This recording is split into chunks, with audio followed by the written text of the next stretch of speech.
Let me know when you're kind of settled, so I can start. And you don't miss a thing. All right. Alrighty. Yeah. Yep.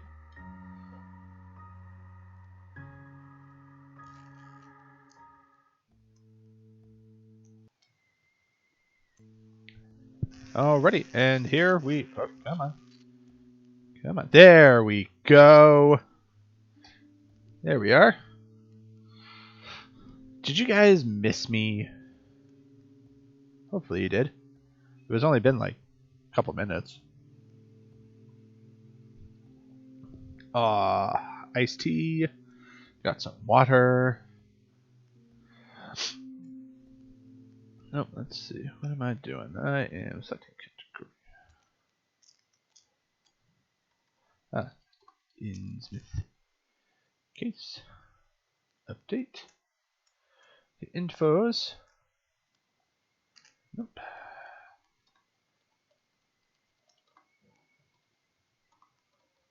Part 2. There we go. Alrighty. So, we are back at it again. Let's see, let's just monitor my... I don't think I lost anybody. Woohoo. Come on. There we go. There we are. So, alrighty, so, back at it. So, darkness has befallen Innsmouth. Old-fashioned gas lights illuminate a few patches along the dark alleys, but generally it doesn't look as if the town planners were too fussed with providing the adequate lighting. Some streets are completely plunged into darkness. You struggle more and more to find your way around.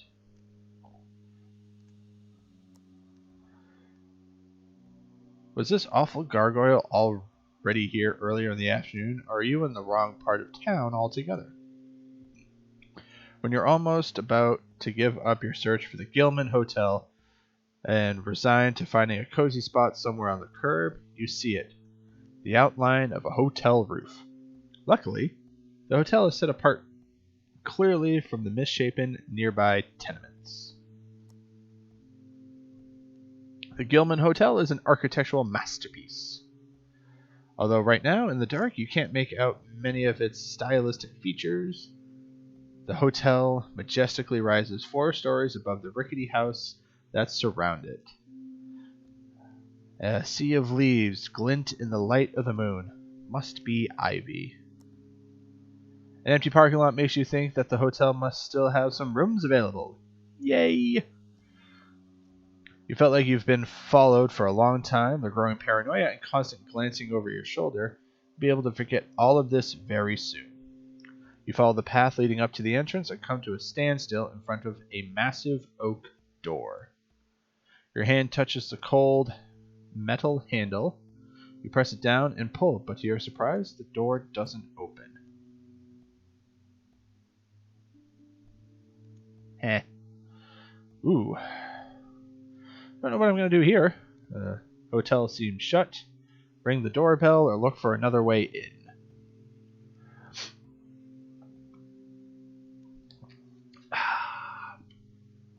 The choice is ours, dear listener.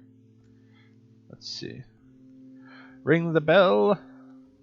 Ring the bells, bells, bells, bells. Surely it would seem possible to wake up the concierge, the lobby boy, or the unpaid intern, onto a polished brass sign that reads Best Hotel Competition 1928. First round competitor. You find the doorbell. You press down on the button for a second, then again for longer, and then once more for good luck. Wherever this doorbell is ringing, you can't hear it chime out here. You press the button a few more times. Now some angry person should be here to threaten you with physical violence. Nothing. The owner of the hotel is making it very difficult for you to spend your money. Are we going to look for another way in, or are we going to do the forcible knocky knock? Knocky McKnockster.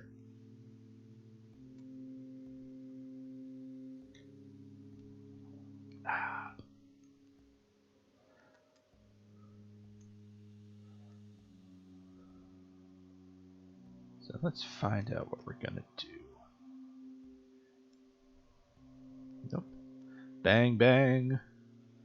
Bang, bang. Let's see. Let's see if I can. Let's see. Hopefully, let's try and do boosty, boosty, boosty, boost. Alrighty. Knock on the door. Go bang, bang.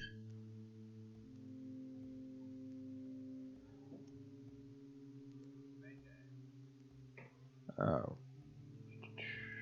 Let's share this across the interwebs. I'm not watching myself. Come on, there we go. And they've asked for this, hoping to wake up one of the hotel guests. You pound your fists against the door. Apart from a bit of dust falling off the door frame, your efforts are in vain. You only produce muffled sounds, and you doubt that anyone inside will hear them. It's hard to believe, but the architecture of the hotel seems to be of very high quality. You begin to wonder why anyone would waste their exquisite workmanship on in a place like Innsmouth.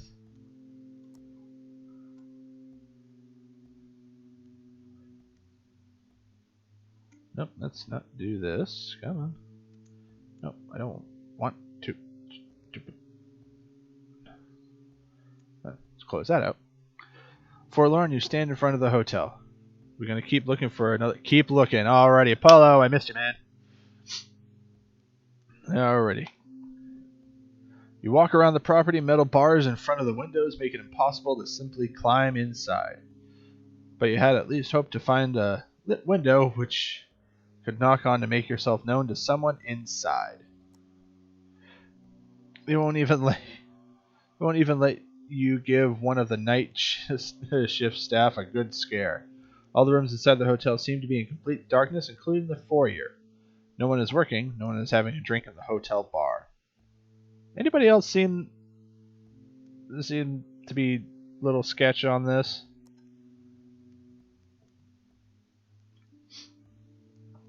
Alrighty. Whole building seems to be completely shut down. Are we gonna keep walking? Are we gonna keep walking?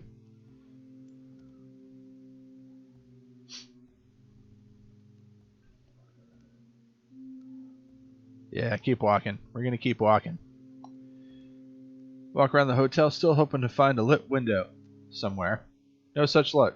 Soon you're back at the entrance. It's hard to believe such a thing is possible these days, but the hotel really seemed closed. No one allowing you in or out, for that matter. Do the guests know that they've locked in the building overnight? Will there be another gormless tourist in an hour or two trying to get in just like you are now? Not actually a problem, you remind yourself. You turn around, leave the hotel behind you, and walk back to the street.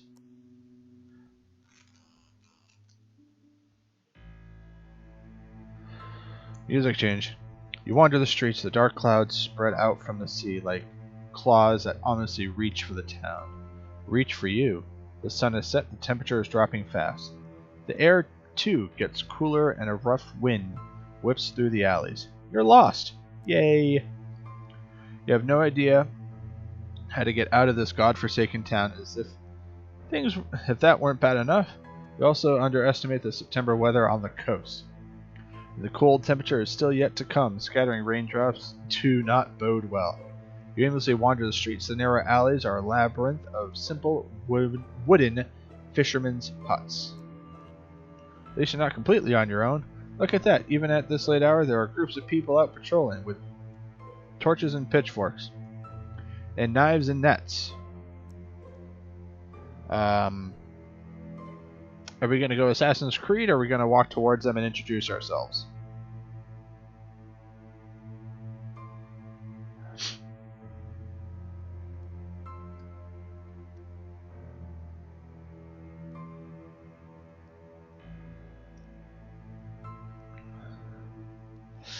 Ugh. Oh, wow. I'm alive again? Jeez. Stealth check. Alrighty. Polly, you with us on this one? Stealth check?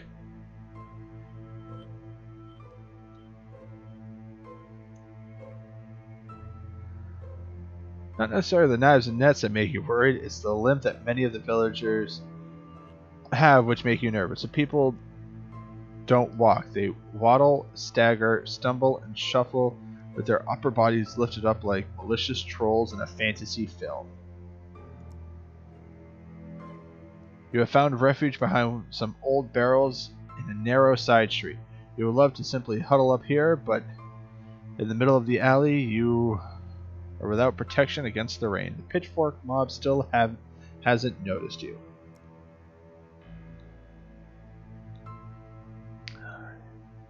Do we want to knock on the door and ask for help? Or keep moving through the town? Because if we knock on the door, the angry mob might find us. Well, we can continue around town, you know, they might find us anyway, but choice is ours.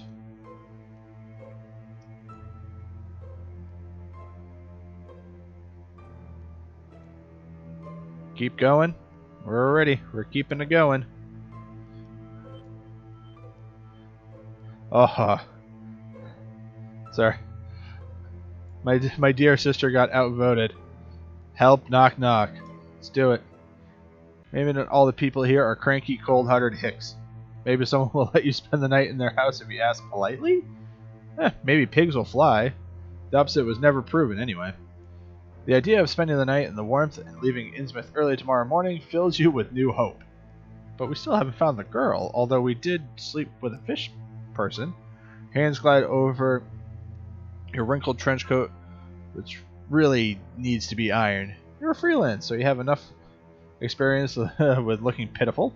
You got a good feeling about this. Since all wooden doors look similarly run down, you simply knock on the next best door in order to escape the rain. The patter of the ever-increasing rain is the only thing you can hear. No steps, no metallic clicks of keys, no good Samaritan to let you into their house at this dark hour.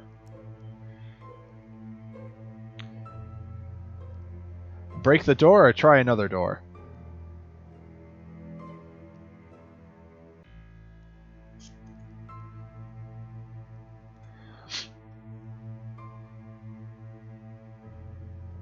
Action hero?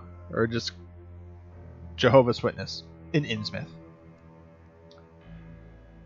I wonder, would the Jehovah's Witnesses... Well, we don't even... I forget what the main character's name is. Here's Stephen.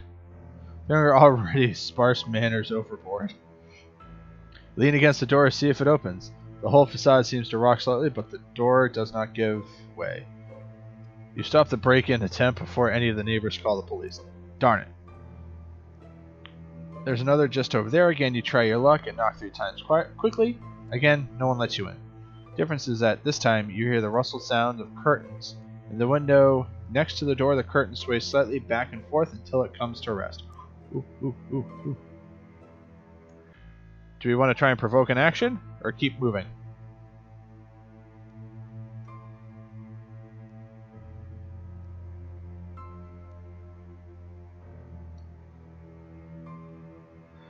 Ivy. Keep moving. Alrighty. Well, looks like we're gonna keep moving. One alley follows the next. The ground is muddy and knee-deep puddles. Yeah, or worse. Could call the mob.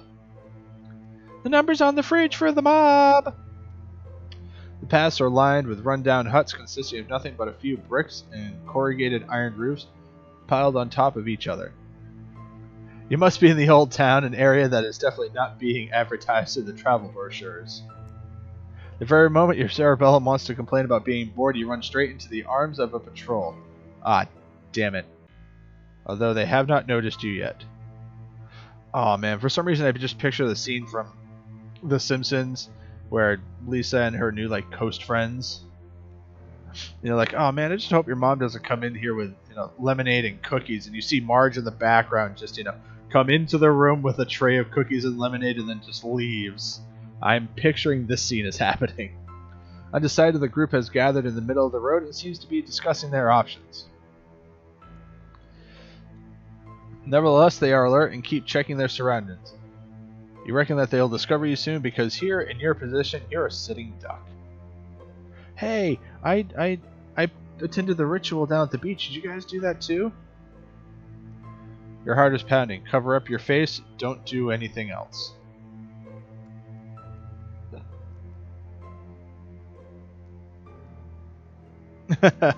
Yeah. Except that time, that one street when we got off the cruise ship, Dad and I, it was conveniently happy hour at a little bodega we found. Cover my face.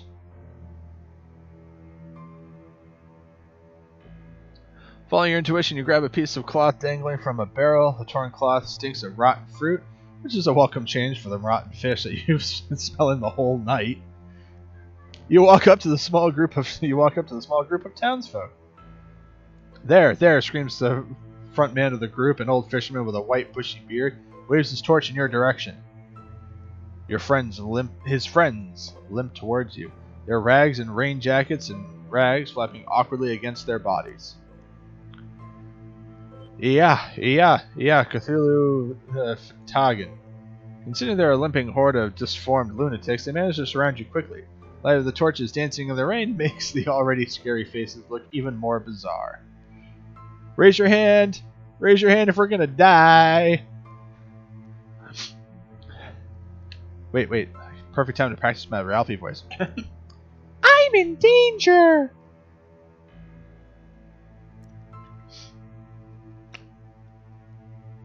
Nervously, they lick their bulging lips while they stick out their torches, knives, and pitchforks to keep you in check. You wonder if the people of Innsmouth suffer from radiation poisoning.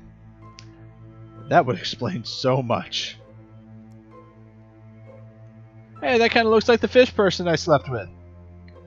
Hey, you there, the leader of the mob spits at you. Ah, damn it. There you are, hoping to be able to sneak past the creepy group, but you somehow must have caught their attention. What are you doing here all alone? Be honest, or just say, oh, I'm just out for a walk. Not if I do this. Wait, hold on. Not if I do this. I could totally have played Thor in Ragnarok.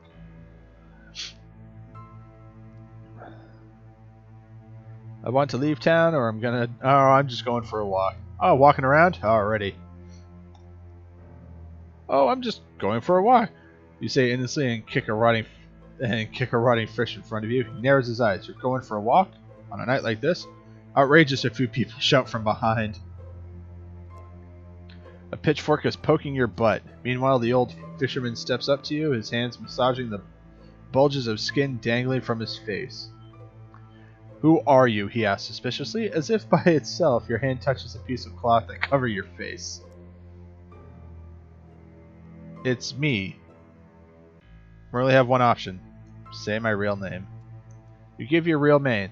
The men look briefly confused and exchange skeptical looks. Doesn't take long before you realize that you just made a mistake unlike any other. Well then, welcome to Innsmouth, heathen, the old man purrs. You stare into some strangely deformed, elongated pupils. We're going to have fun tonight. He's looking at something, someone next to you. Before you consider what the hell is happening, someone hits you from the back of the head. You lose consciousness.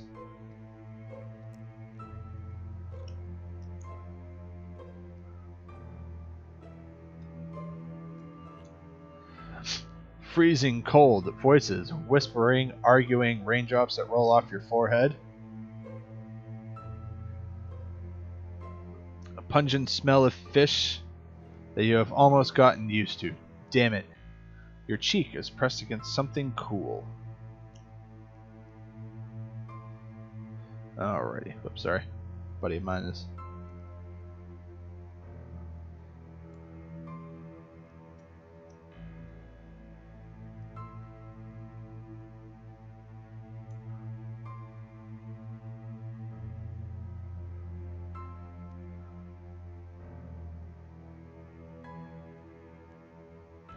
Alrighty.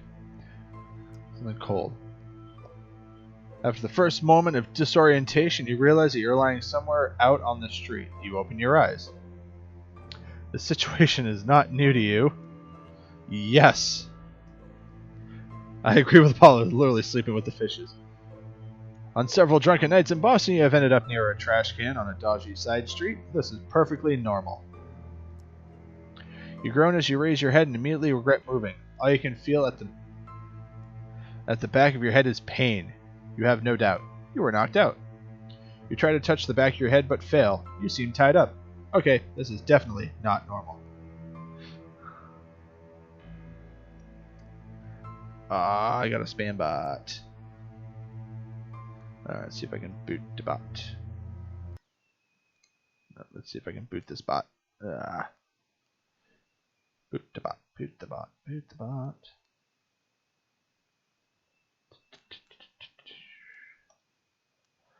Truth in the dungeon. Yep, where's the mermaid boyfriend? You need it. Oh, come on. Let's see. Hold on, I gotta go to browser. Go here. Go to here. Go to. And I want to go. Oops, go mute myself. And there we go.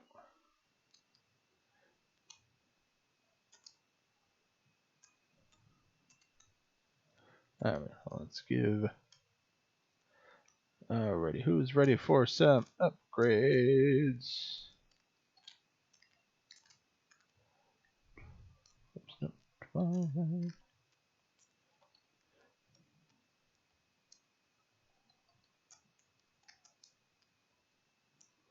Let's see. No, let's see. Alrighty.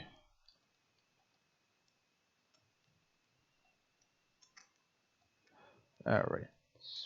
Save. Alrighty.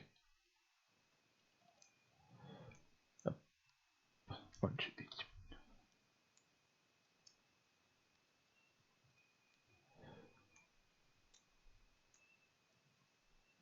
Yep, this is secretly a Cthulhu dating sim.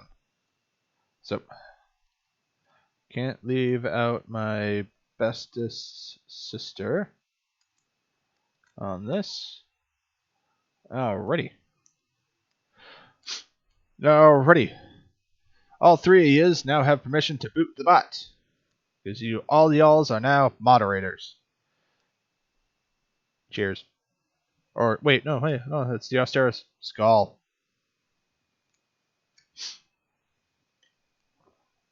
Alrighty. At least now you recognize where you are, the Innsmouth Town Square.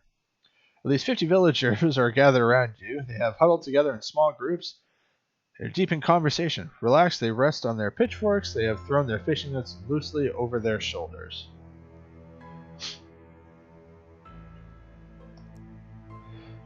Now and then they grin at you, cry for help, or start complaining.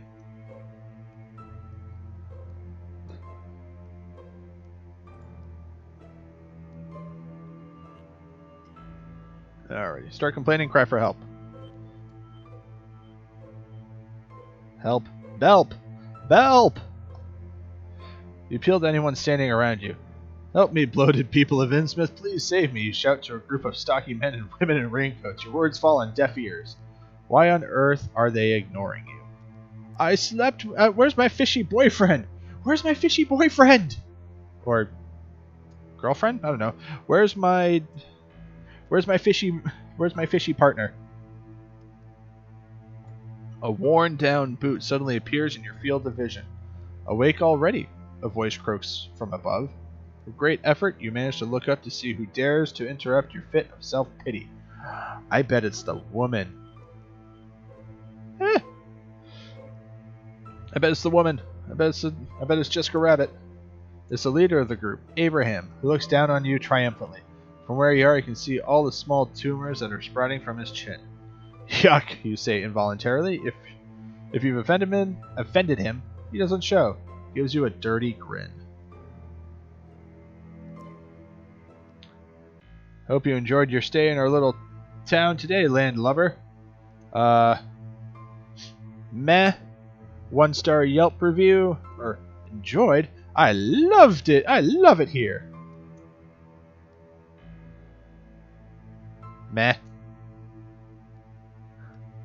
Eh. It's pretty difficult to shrug your shoulders while lying on the floor in shackles. That's why all you reply is meh. The old man shakes his head scornfully. Goddamn city dwellers and your indifference. Damn, the man whistles as if impressed. You are a tough guy, I'll give you that. Wonder how long it will last when you're on fire. Fire? Freaking ass. For more detailed explanations, you are grabbed by the arm. Some fishermen have silently approached you without you noticing. They jerk you up into the air and carry you over the square. It's just a few yards. They slow down. The ground they walking on seems less solid. You're standing by a stake. 2 men in rags and gross bulges on their cheeks. Undo your handcuffs, then tie your arms around the central pole. Many villagers have interrupted their chatter and are coming closer. If I try to loosen the shackles, cry out for help. What's all this about?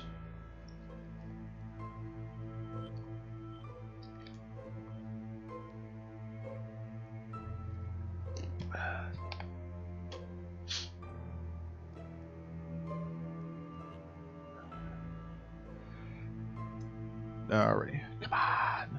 Ooh. Once again, crying for help.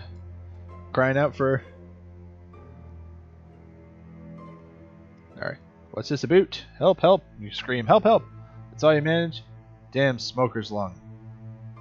A few of the fishermen openly laugh at you, otherwise nobody seems to even consider helping you. Finally, about time, someone shouts, annoyed, and drowned out all the other conversations taking place in town square. Looks like someone finally managed to light a torch. Solemnly, the men march towards you, and in awe, the other villagers make way for them. Not everyone in Innsmouth can light a fire. 2 of the men remain with the other spectators, and the torchbearer continues alone until he stands before you and the stake.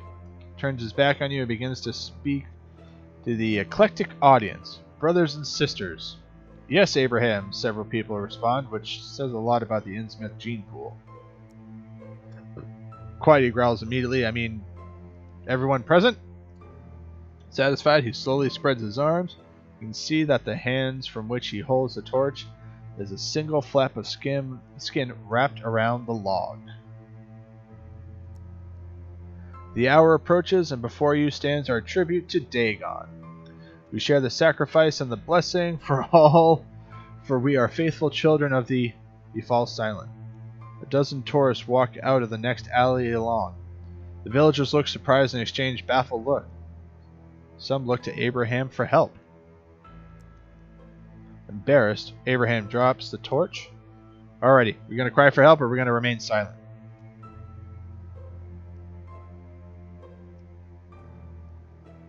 Help! Help! Help! I'm being oppressed! Help! Hey, help me! Please rescue me! You blurt out. You earn some deeply hurt looks from the villagers, but their feelings are not as high up on your priority list as, say, surviving this night.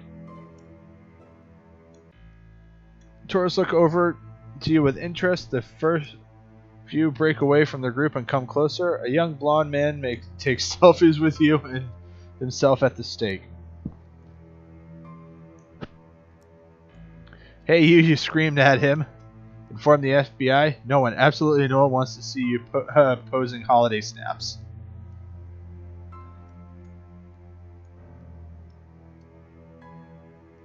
FBI? FBI. Inform the FBI. That's right, the FBI is the right institution to take part with this insidious fish-infested town. This man frowns, he looks at you and seems confused. Like a magnet, he is drawn back to the screen of his mobile phone. What? He asks, lost in thought as he types something on his device. This is not going well. A tourist stands in amazement before the stake. This is one of those medieval games like they do in Salem. They light do that over in Europe, too, with knights and stuff like that. Abraham rolls his eyes. Sure, he replies, but that turns out to be the wrong move. The tourists waves over his companion. The group of tourists assemble in front of the stake, which means that the locals can no longer see you. Some of the rough-looking men in fish coats walk up to Abraham and speak to him. They are obviously getting nervous. Meanwhile, a few of the tourists break away. They take pictures with you at the stakes, listen to the villagers' conversation, talk to the tourists.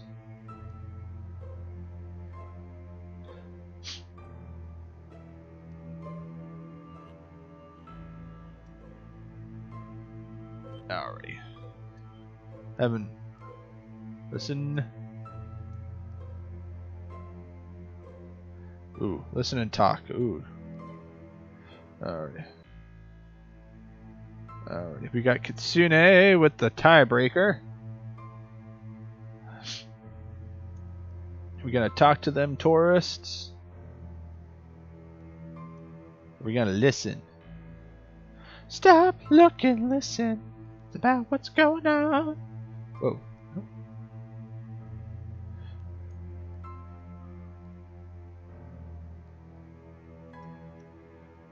We have to overpower them somehow is the first thing you can make out. Thin man in a striped wool sweater and tattered trousers speaks to Abraham. The man nervously rubs his arms, his bulging eyes darting back and forth. Between his friends and the group of tourists, I mean, all these pictures, what if any of this gets out? Whatever, they just think it's all an act and overpower them? Just look at us. They'd knock us out, Abraham hissed angrily. If you compare the illustrious mix of healthy and well-fed tourists with the hunchback-scarred people of Innsmouth, there was no doubt who would win the fight. They've bound me to the stake to burn me alive, you explain, with as much patience as you can muster in the light of the circumstances. These people here are clearly insane. Against your hopes, the group of tourists turns out to be of no help whatsoever. With polite interest, they listen to your explanation, which they consider to be part of the reenactment of the witch trials. You can feel a massive headache coming on. Like in Salem, squeaks an elderly lady with more enthusiasm than appropriate for this whole situation. Any last words? Abraham asks. 9/11 was an inside job. I love pineapple on my pizza. I regret nothing. Epstein didn't kill himself.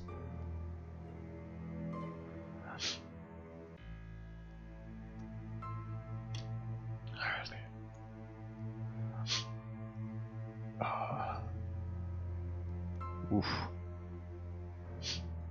I personally do enjoy a Hawaiian pizza, but 9/11 was an inside job. Epstein didn't kill himself. Some villagers give you a round of applause, but the majority of the audience stands there awkwardly. Abraham just shrugs. Then he puts the burning torch on the wood. With a crackling sound, the fire consumes the first dry branches. The sight of the spreading flames makes you panic, brings you inner peace.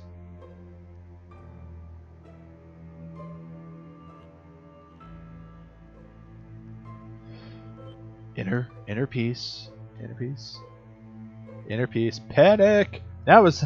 Look at the time! It is panic o'clock. Suddenly you realize that this whole thing serves a single purpose of setting you on fire. This has been evident for some time, but only now has it really clicked.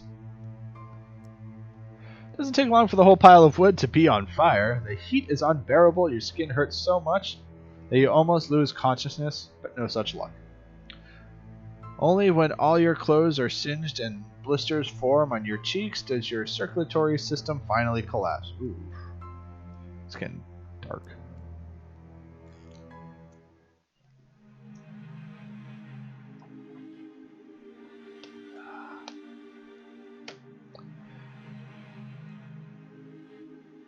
Alrighty.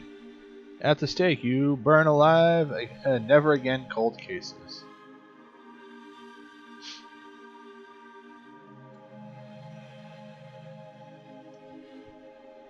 Yep.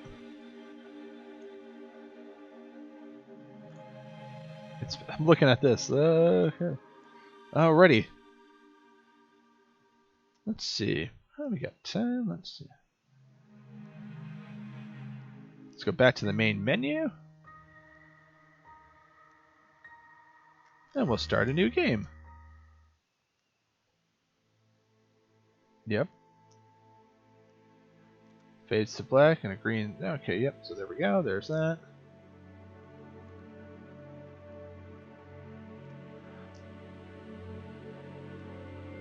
Alrighty. So yep, last rays of sunshine. We're back at the beginning because we died. Alrighty. Are we gonna stay at our desk this time, or are we gonna go home?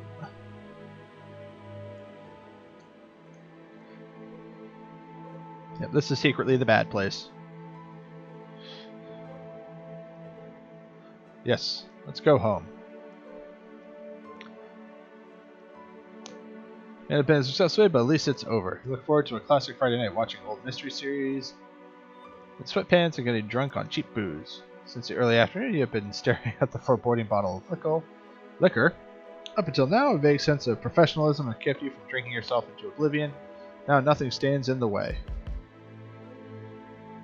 Alright, we know it's just the Jessica Rabbit person. You hear somebody at the door.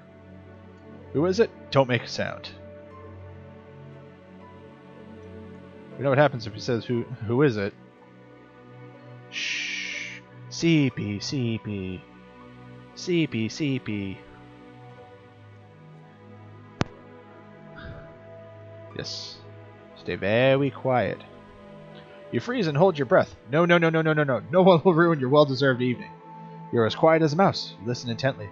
The woman just outside the door knocks again. Pesky client. I can see you through the window. Pretend to be a statue? Or give up and let her in?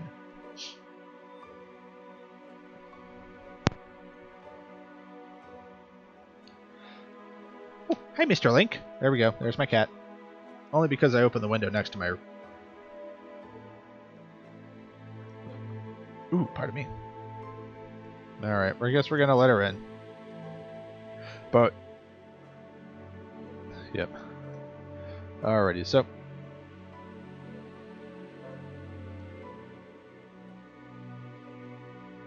Alrighty, so now the next question. We're just going to vehemently deny and not take the case and see if that gives us an ending.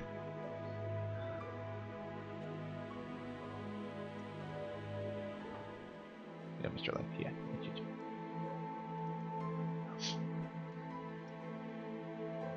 Alright, clear your throat, loudly invite her in as if nothing has happened. Open with a timid creak, the unknown guest pauses, then in a breathy, melodic tone, you hear a woman utter, "Hello?" Her inside screams, you suddenly realize that you haven't cleaned your office at all this year.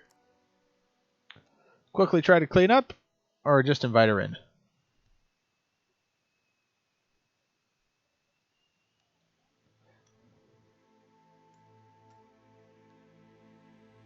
Alrighty. What are we doing? Patty cake, patty cake. Who do you think I am? Marvin Acme? Yeah, so let's invite her in to play patty cake.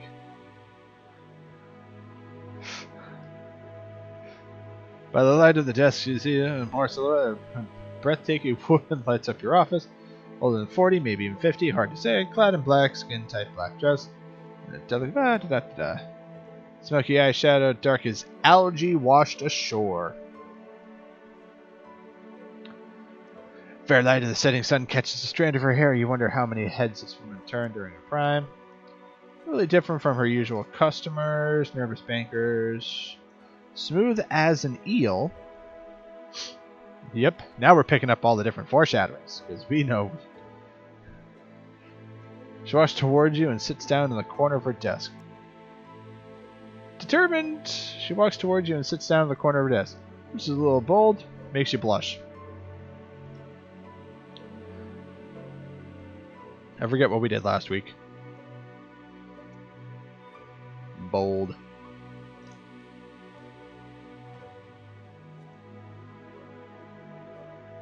This is a little bold without you asking you first, but professionally. You Seems to want to play the seductive damsel in distress. Quiet, amused voice of your subconscious pleased that the stranger made you share the enthusiasm of film noir. Far louder bursts of surprise than this woman seems to think. The sexy pose and revealing clothes can win you over. Both voices agree. You don't like being manipulated. Stranger perched on your table is trying to recover from a hard working day at a lingerie model. She begins to speak. Her voice is smoky and full of surprises. My name is Dahlia Marsh. Looking for a private investigator. I was told you are one of the best. So there we go. Marsh, Dahlia. And then we had, I think last week, I do remember one of the names that popped up was Obed Marsh. Alright, we're going to kiss her hand. Come to the right place, lady. Decline. Of course, I will find your missing daughter.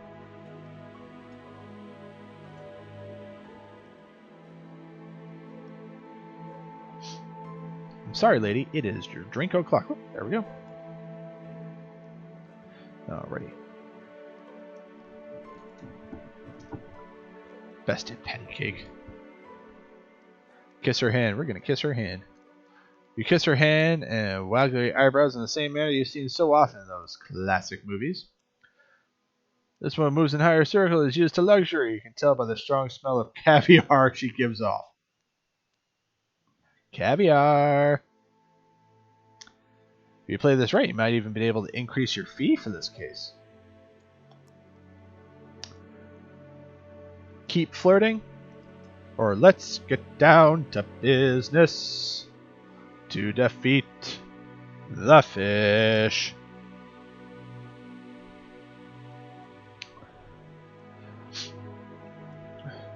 Did they send me daughters? No, I must find one. After as quite as attractive as a heroic private investigator, you think to yourself, while at the same time you're secretly trying to remove a piece of spinach lodged between your teeth. You're a smart lady. What's a smart lady like you doing in a disgusting office like this? This is your office, Dahlia replies, bemused. You smile and nod slowly. Damn. You should change the subject quickly. And now? We're going to take her out to dinner? Or pay her a compliment?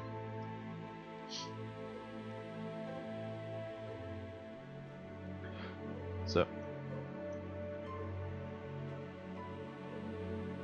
Dinner? Dinner? Alrighty. Can I get you anything? You stand up and get the whiskey from the sideboard. You make a grab for the glasses that go with it. But they're stuck to the surface and you have to give them a good tug to release them. Suddenly you feel a deep shame for the state of your life in general and your office in particular. Can I invite you to have dinner with me? I wouldn't mind combining business with pleasure. You smile with your most winning smile while you hide the sticky glasses with one hand. Skillfully, you bury them under the dirty notebook you usually use to crush cockroaches. Silently, you agree to pretend this conversation never happened and move on to business. It's about my daughter, Tabitha. She has disappeared. You're pulling out paper and pencil. This is going to be a walk in the park. Walk in the kidnapped kids park. Well, when did you last see her? Where? She puts on a fake smile. Yep, aw, beans. You live in Innsmouth, a small port town north of Arkham. You frown. This is a bit vague. What was your child doing when you last saw her? Hobbies does she have? Oh, you know, kid stuff. They just run around and play with their yo-yos, that sort of thing.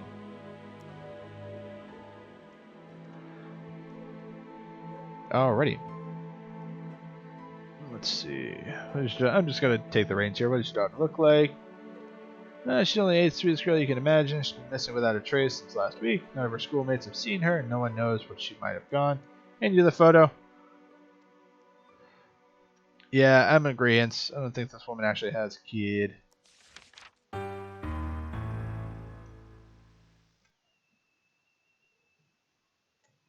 Yeah, because the face doesn't match up. Because clearly she has that Innsmouth, like protruding chin and, damn! Eyes. Good heavens, it's supposed to be a joke. Really face of a child or a shoddy photo edit. Are you being filmed for a part of reality TV? Bit of stomach acid and the last bite of lunch surely make their way up into the back of your mouth. Oh, she takes after her dad, probably. Alrighty, I think we... God, I'm gonna regret this. I think we swallowed last time. Or are we just gonna go... Well, none of the charm seems to be working, so let's just...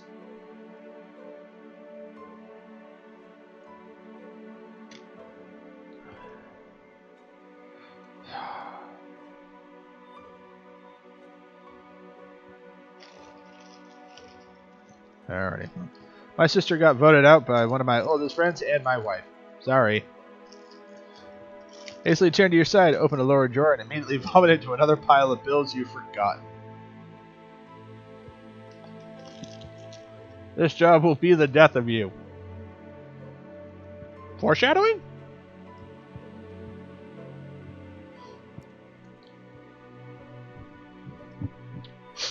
Oh, With somewhat relieved, you close the drawer again and gently wipe your mouth. When you stand up, you stare into Dahlia Marsh's raging face. Did you just vomit at the sight of my daughter?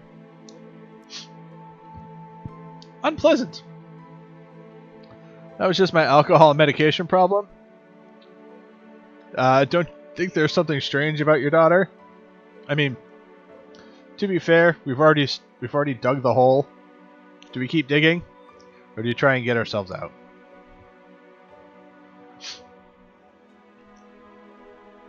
Strange. Meanwhile, I'm gonna have...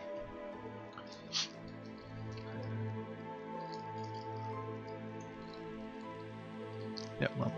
Alrighty, well, in the meantime, this Twitch stream is sponsored by Reese's. But not actually sponsored. I just love Reese's eggs.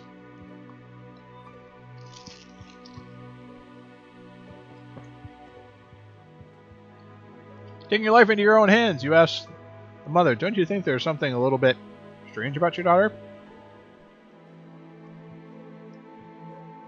It's called puberty, Dahlia snarls. You should try it sometime. Also, this has nothing to do with the case. I'm not finding a fugly girl now. She looks at you contemptuous. Persist or cave in? I think persisting might be the continuing the dig. Alright. Paulo, I take it are we in agreement that persisting is digging deeper? Alrighty. Leave the evaluation to a professional. Your child's facial skin is more scaly than that of the post roles you sometimes see on the afternoon talk shows. Besides, she doesn't seem to have a nose. It's a rare genetic defect. God.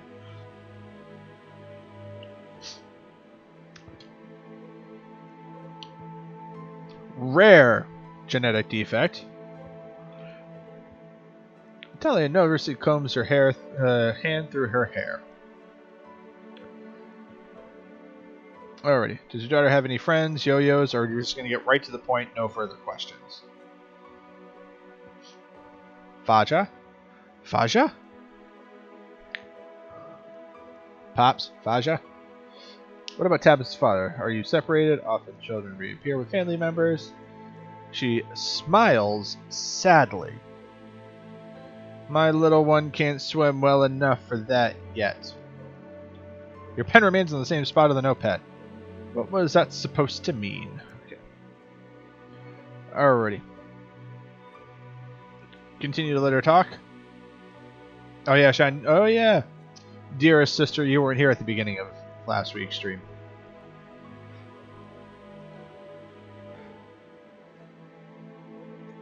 Excuse me, but you struggle to find the right words to respond to such a cryptic statement. What the hell do you mean by that? The kid can't swim enough? I'm not even sure if I was the other man. Oh, there's Mr. Link. Hey, bud. Enjoying the windows?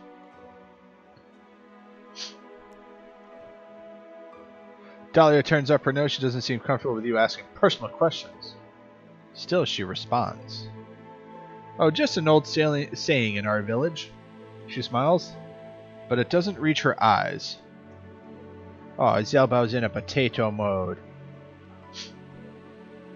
Yep, Zelda was a very good girl on her walk this morning at the beach.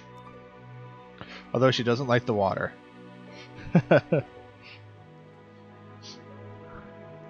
from the bone, probably, because she did have a hearty dinner, and now it's the after dinner nappy nap.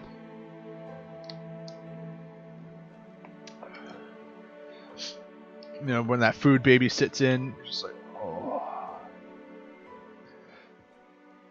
Dahlia turns her gaze away from you and looks dreamily, no, longingly, out the window. Her father was a fisherman, like most of the village. Years ago, he went out to sea, but never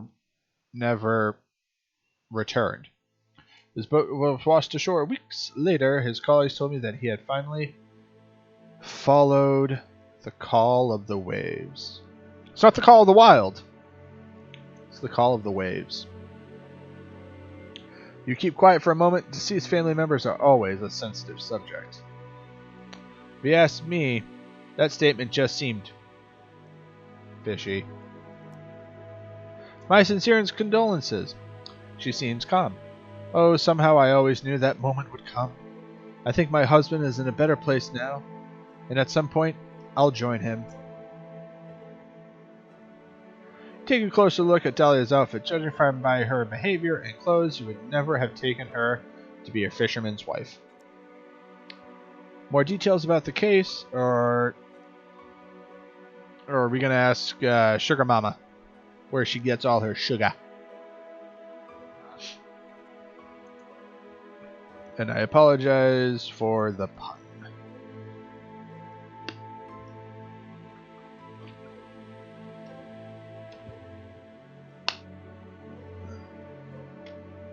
Yep. She's a fisher's wife. That's why they got the Innsmouth look. Sugar Mama, details. Wait.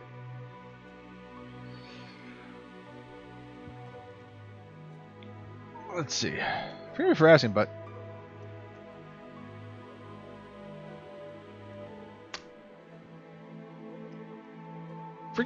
but what do you do for a living? Dahlia's jaw tenses. I work in Innsmouth's tourism department.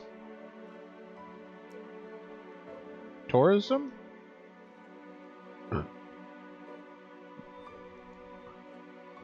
Why do you ask? For a widowed single mom, you're surprisingly well dressed, or you don't seem like someone who is handing out holiday brochures. Either way, this is a perfect Dresden question. I feel that this one's more Dresden-y, where you just cut through the bowl. And this one is just making a polite observation. Brochure. You don't seem like somebody who distributes tourist brochures. You continue in your own lovable, honest way. Ooh, we got the daggers. Stares daggers at you. Poison-soaked stabby daggers. What are you implying? She squeezes out between tightly clenched teeth. Well, that's exactly what I'm talking about, or take it easy. Play with my cat's tail. While he stares out the window at the squirrels and the birds. Because you can't get them, Linky Dinks. You can't get them. That's what's up! Well, exactly. That's what I'm talking about. You yelling accusingly with your index finger raised. Has anyone ever told you, she hissed quietly, that you're a colossal pain in the ass? A lump forms in the pit of your stomach. With terrible clarity, you realize Dahlia and you won't end up in bed together tonight. I got my fishy partner. Wasn't meant to be. You clear your throat, embarrassed. You don't even remember what you were about to say. Alright. Friends are yo-yos. Yep, I agree. She's going to kill us herself. Never mind the villagers. I was hoping at the end of, the first playthrough that she was just going to come out and be, be the one to light the pyre. Have any friends that she might be staying with, classmates, sports club members, anything like that? Dahlia silently shakes her head.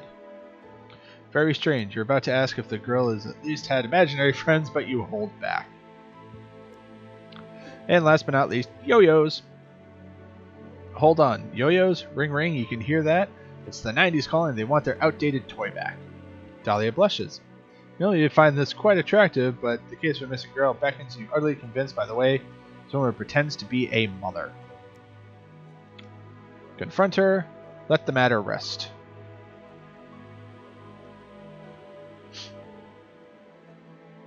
Alright. Oh, dinky dinkies. Oopsie. Hey. Alrighty. So, alrighty. What are we gonna do? Let the matter rest, or hey, come here, bud. Come here. Oh. Confront her. Confront. Yes. Oh, no, you stay. You see, look. See everybody. Everybody. Yeah. Yeah, bud. Yeah. Whoop. And he's off. Confront her.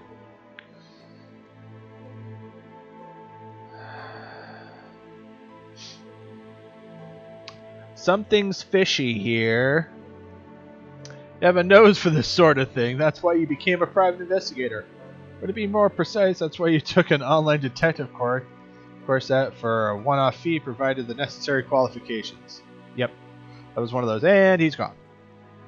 There's all these smells in the room. Time to take your visitor to task. Hi, Link. Up you get. And back at the window he is.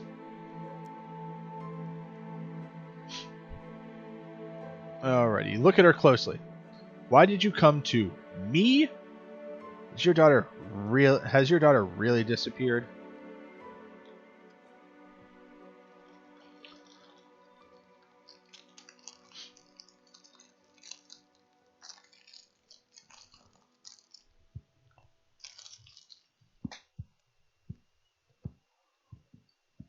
I'm inclined with Apollo.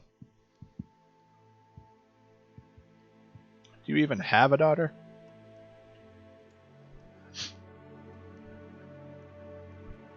Do you even know how to grind, bro?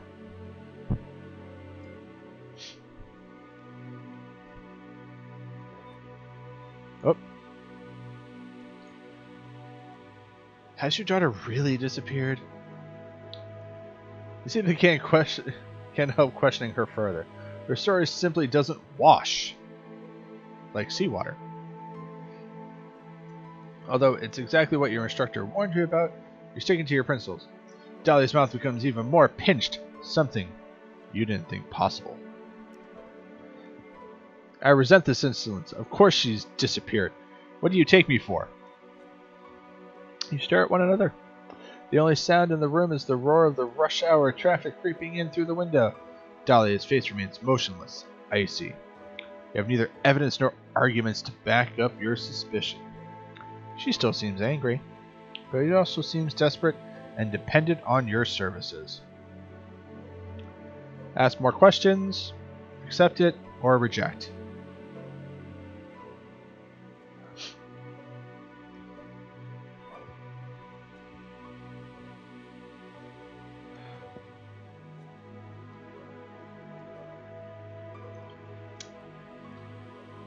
Also, this stream is also not sponsored by Adagio Tea, where you can get delicious tea, artisan, with your favorite, from your favorite fandoms or projects. Oh, we have no further questions. Missing daughter, dodgy lady. That's it. Alrighty. So we're gonna go back to Apollo. We're just gonna accept our fate. We're gonna die again in Innsmouth. Let's find out which way. You nod. Missing person case. Nothing unusual. The conventional little girl runs away from home after reading her first romance novel. I bet it was The Duke and I. Usually they hide at the edge of the forest or in a library. Oh, what am I doing? Hey! It's my wonderful DM from Vampire the Masquerade. Hello, sir. So, we are playing the Innsmouth case. It is a visual novel, and what we're doing is that throughout the game there will be prompts, and you guys will tell me which prompt to choose. And that will progress the story. And so far we had some lot of fun. Last week we slept with a fish person, and in the first half hour I died at the stake. No, I cannot murder hobo. It is like that. It's pretty much a video game choose your own adventure book. But maybe we could murder hobo or sleep with another fish person.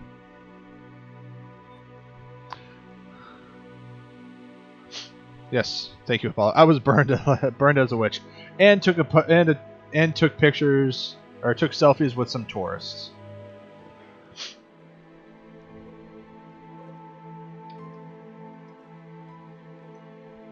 You don't have much time to prepare. A quick search reveals that only one bus goes to Innsmouth, and only once a day. Pattern emerges in your research. Few news items related to this little coastal town are all about missing persons. So far, just to kind of recap, we are looking for a woman's missing daughter in the town of Innsmouth. However, we never actually did any of the investigation part in our last playthrough, and we ended up dying at the stake as mentioned. But before that, we also knocked on our bucket list, slept with a fish person coming out of the sea in a very kind of like culty kind of sense, which I'm surprised that didn't help our case when we got burned alive. In addition, you find some rather old-fashioned articles that praise the coastal town as a secret holiday destination. The best fish, untouched beach promenade, authentic fishing people are the recurring buzzwords. Dolly's giving you the address at which you're supposed to drop off her daughter as soon as you find her. She also wrote down her phone number on the child's photo. Take another look at the picture before you pack your things. Yes, I slept with a fish person. It was consensual. Yes, it was gross. There's the kid.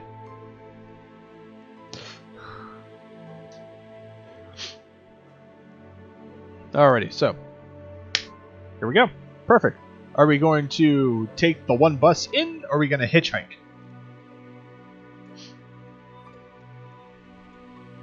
Everybody, let nature yeti.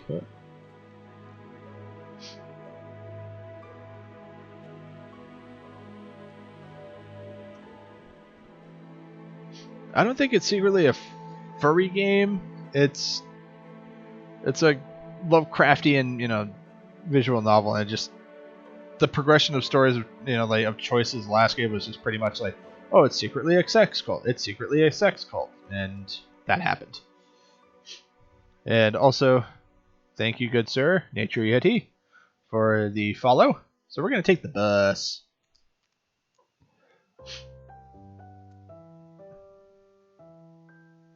But I'm not sure. That was just one kind of, route took with the whole, like, not necessarily a furry game.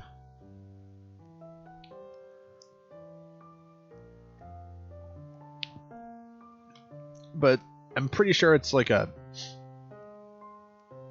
Lovecraftian story mixed with, like, the Call of Cthulhu RPG where, you do a bunch of stuff. So, anyway. Your journey begins at a busy bus station.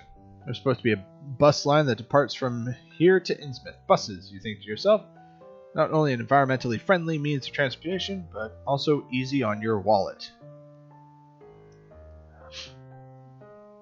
Sadly, the departure boards aren't much help. New York, Maine, Rhode Island, no trace of Innsmouth as a destination. You wander around for a while until you notice a cleaner eating a sandwich on the side of one of the vending machines. No, No good bulldozer. He was not talking trash in here. He was actually trying to get me to explain myself and how I slept with a fish person. So, Bill, thank you for dropping in. So this is The Case of Innsmouth, a pretty much visual novel of choose your own adventure. Game where I'm letting chat choose what my actions are, and but it was a fair point, him asking, questions, to informative questions to get clarity. So, whoops, might drop a bit. No, we're good. So, it is already chosen. We're going to talk to the cleaner.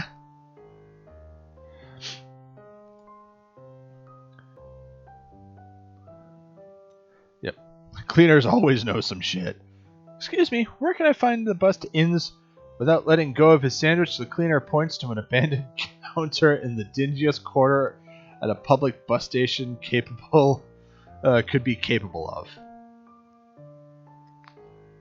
The man gives you a nod, indicating that anything that can be said has indeed been said.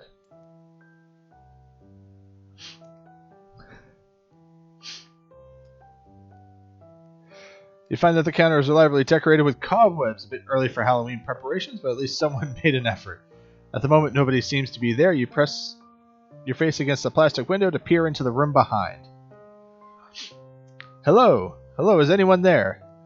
I have to go to Innsmouth. No one there. Suddenly, out of nowhere, a bus ticket appears on the counter. Might be a free trip.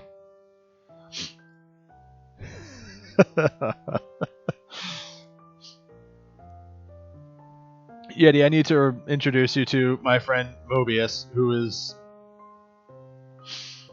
he has the same line of thinking with you. It's just how thinking the logic and the biology. Alright, should I leave a payment? Should I give a little donation or just take the ticket?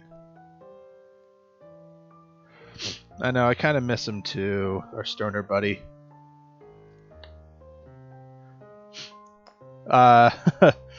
So... No. No, Bill, it was like a reverse mermaid where, it was legs, and then the upper part was, crud. Like full size, what are the fish people in WoW? Oh yeah, Shape of Water. Abe Sapien, or the those guys, like the little, like, Murlocs. There we go. Yeah, Murlocs. Yeah, just think like our height Murlocs, or Actually, I'm very unfamiliar with the mermaids in Futurama.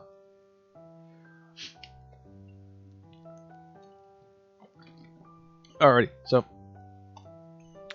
we're taking the ticket. Ah, okay. Yes. They'd be allowed back in Warcraft, yeah. Azeroth. Yoink! In all likelihood, the ticket is already on the counter. You simply hadn't noticed it before. Someone must have paid and just left it there. That's what you tell yourself while you're looking for the departure gate with the ticket in your hand. Alrighty, so good to know. Wait, were the mermaid people in the Atlanta episode of Futurama?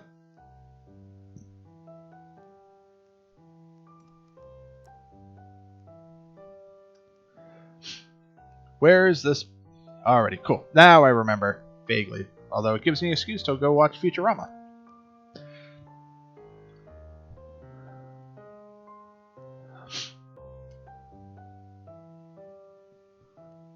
No, I'll, let's see, hold on.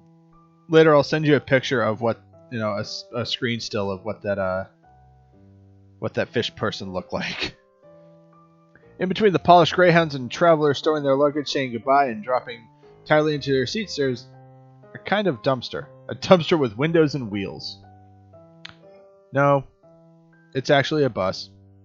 bit on the rusty side, and even from a distance you sense the strange smell it emits. Is that sulfur? You're not convinced how this thing is supposed to drive, and in its vicinity, everything is noticeably quieter than at the other bus stops. People getting on show no sign of emotion. Nobody's trying to jump the queue here. Instead, the passengers move past the bus driver at a uniform speed. My money is on a demonic possession, but not necessarily demonic since we're dealing with Lovecraft, so it's a crazy cult. Uniforms move, one after the other, shuffling up the creaking steps. Each two-seater bench is occupied by individuals. Be honest. Be honest, Bill. Be honest.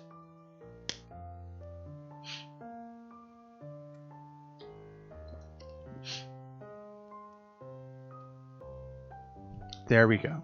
It's okay. It's okay. It's okay. We're going to give you a hug. A virtual hug. Was one of your favorite? Did you watch one of the episodes where they went to the school and it was the musical episode? Not to come into contact with fellow passengers. Hey, they're social distancing on the bus. Ah.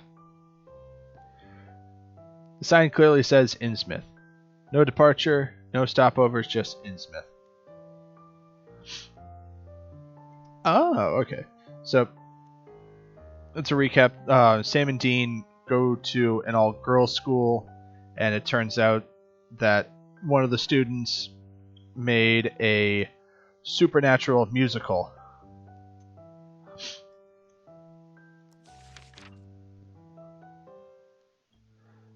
Alrighty. I know, sometimes the musical episodes can be fun, like in Buffy. Alrighty. But back to the task on hand. We're on the bus. Undecided, you're standing on the stairs of the bus. Are we going to talk to the driver? Show our ticket? Sneak past in silence. Alrighty, you got one. Show your ticket.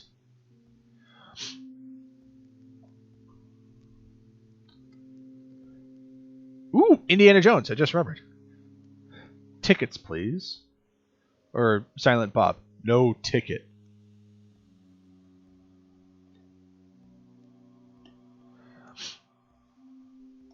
Alright.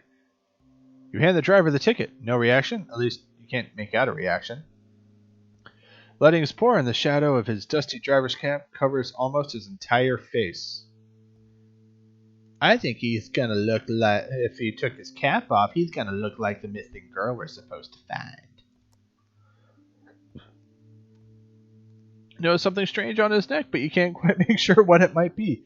You're standing in the door waiting for an okay, a nod, anything. The sulfur odor has increased.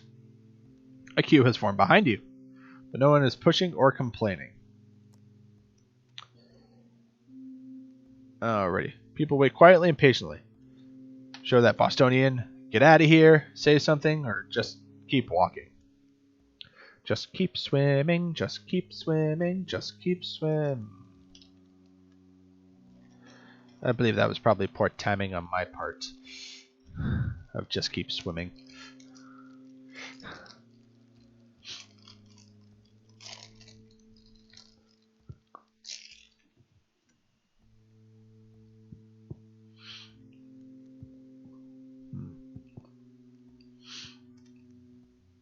Alrighty.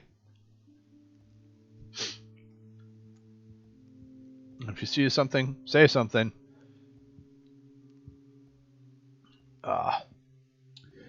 Is there something you want to tell the driver? Innsmouth? Actually, I want to take dance lessons. Clatu Verta Nectu?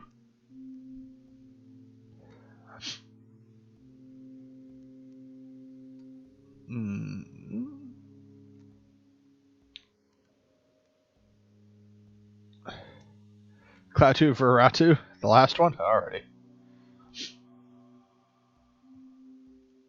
Demon speak, yes. Clautu verita nectu, you proclaim with a stern face. A slow, wandering eyebrow is the only emotion from the bus driver's face. Ha! Yeah, Bruce, someone in the back yells. Not bad, considering. You shuffle sideways through the central aisle. You don't remember the bus looking this long from the outside. You're surrounded by shabby two-seater benches, and some are already occupied. One traveler per row. Last bench is free. Looks like the upholstery torn in some places, though. Or has it been slit open? So clearly this bus is a TARDIS, and the back bench was once at the apartment of Dana in Ghostbusters. Good to know. I see springs with sharp wire edges, and some sticky liquid seems to have leaked onto the floor. Why don't you just sit down in one of the free rows? Here in the back, almost everything is occupied. Most of the passengers seem to have purposely sat down in the aisle seats blocking off the window seats. Maybe this is a little opportunity to get a little closer to the common Innsmouth visitor. Alrighty. Are we going to sit down with somebody? Or to the bench?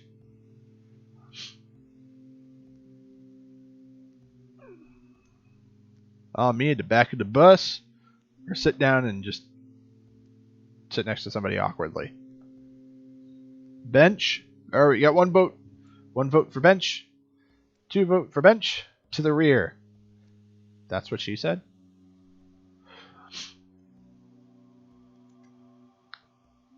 You've always been the cool outsider. At least that's what you like to tell yourself. So you take the back row. Which you have all for yourself. The ride won't take that long, will it? Wish you had paid a little more attention to the map. The smell of sulfur rises to your nose again. Try to sit down cheerfully without tearing your clothes on the wire springs of the seat cushion. Suddenly a jolt. Can't balance. And you are pressed into your seat with the most mysterious of all invisible forces. Gravity. The bus starts without any warning. Insert Wicked Defying Gravity reference. Because of the abrupt start, a bunch of yellowed paper has rolled across the dirty floor right in front of your feet. You pick it up, look at it. A newspaper. Innsmouth Illustrated. From April last year. Alrighty. Read the newspaper or spread the newspaper on the seat like we're a dog. And we're gonna have an accident.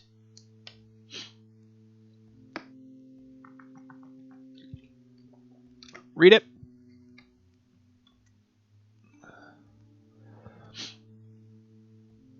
Just read it. Just read it.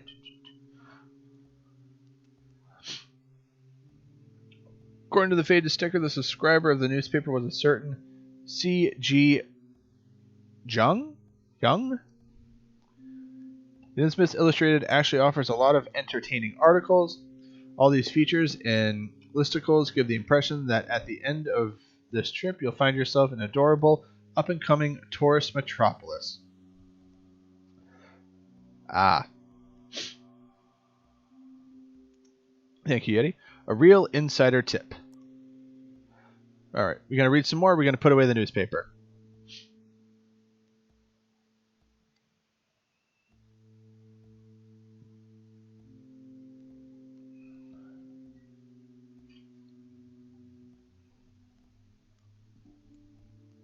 Read. Keep reading. Alright, hold on.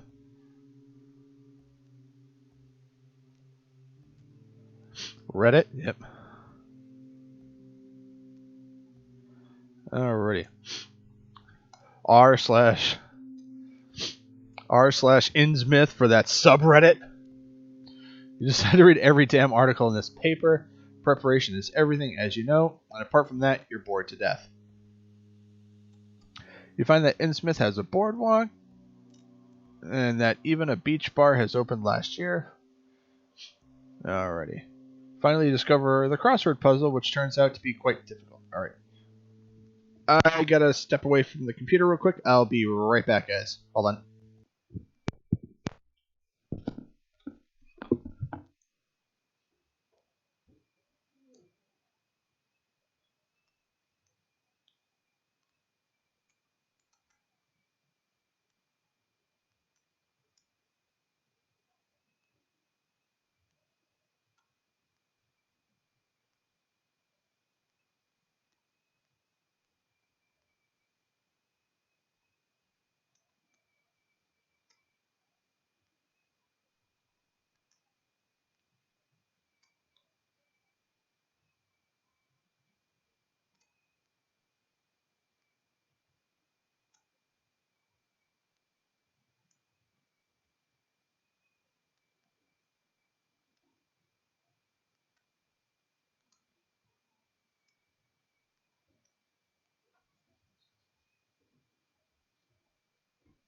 Link, what are you doing, bud?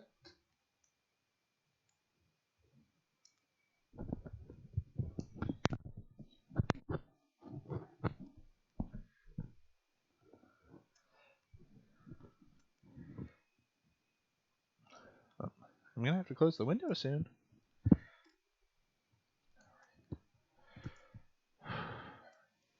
Alrighty, I'm back. Sorry, had to blow my nose. I didn't want to do it on camera. Just seems wrong. Quite a lot of... Alright, so back to the article in the Innsmouth Illustrated. Quite a lot of fish-related terms. See you later. See you later what? Yep, you got that one. But you got stuck on making pastries, but with H or toll road? That's too difficult for you at the moment, and you throw the newspaper in the corner, finding your eyes closed, and the rest of the ride, you sleep peacefully. Peacefully. Bus leaves the country road and turns off at a wooden sign that says Innsmouth in red flaky letters. The journey continues rather bumpily along a narrow dirt road littered with numerous potholes. In the distance, some houses are already visible. Seagulls circling the roofs of the outermost edge of the city. Slowly, all passengers take their bags out from under their seats and get ready.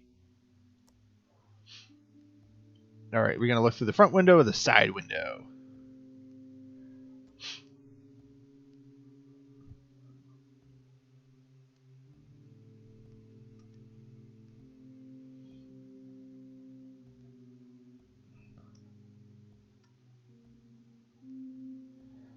Alrighty. Front window, side window, front window. Side. Side. Oof, oof, ooh. Side or front? Ooh. Yeah, I need some tiebreaker here. We got two. We got one for side, one for front. Senior Yeti, you here?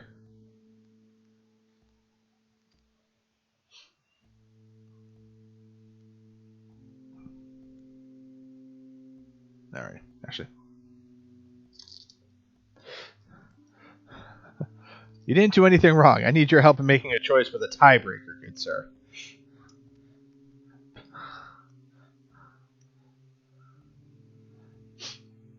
Gone through Rotendo to the front or to the front or the side? Because I'm about to roll a d20 to figure out what I'm going to do. Ugh. It's okay, man. Lean into the aisle and look past the bus driver to the path that still lies ahead of you. The bus rumbles along the street past the first old houses. Front, no side. Cheeseburger, cheeseburger, cheeseburger. Pepsi, no Coke. The road you turn into is narrow and bumpy. If we were met with oncoming traffic or even a cyclist, what would the bus driver do, you think? Your group seems to be lucky. No other travelers far and wide. You look around, and it all is rather unexpectedly idyllic. Sorry, I can't speak tonight. Front door of the bus opens with a squeak, and you join the monotonous line of locals stepping out of the bus as if in a daze. Almost walking in step, you get closer to the exit. As you walk down the steps, you have to protect your eyes from the sunlight. Turns out the windows of the bus weren't tinted. The other passengers shuffle off. Innsmouth, town limits. Finally, Innsmouth. You examine your surroundings while you stretch your legs trying to unwind from the stressful journey. No artist could have adequately captured the serenity and beauty of this place. Clear blue sky lights up the town square, which is paved with bright limestone and surrounded by neo-colonial buildings reminiscent of 19th century New England. A fresh sea breeze, crying seagulls, and locals going about their business. In the center of the square, water trickles from a fountain. As you stretch your limbs and breathe in the clean air, you're suddenly startled by the water feature right in front of you. I think this is a new one. The fountain is an enormous fish-like brass creature. An open jaw lined with shark-like fangs spout brackish water down its massive, inhumanly contorted body. As if that wasn't enough, there appear to be human bodies squirming underneath its massive claws. Their faces are as contorted as yours is right now. How long have you been standing here? Eyes wide open in shock, you feel utterly paralyzed. You start to scan the town square and notice more and more disturbing details. On every corner, you spot ornamental statues and reliefs of fish. But these are not your classic, harmless kind of fish. These are pagan symbols and grimaces of supernatural creatures from the darkest crevasses of the deep sea. Well, yeah, because we never found our way to the town center, I think, last time. In surrounding houses, you see faces pressed against the windows. All the locals appear to be watching you. You suddenly start to think that the cries of the seagulls sound particularly human-like. They sound like humans crying out in pain. What happened to the idyllic scene from a few moments ago?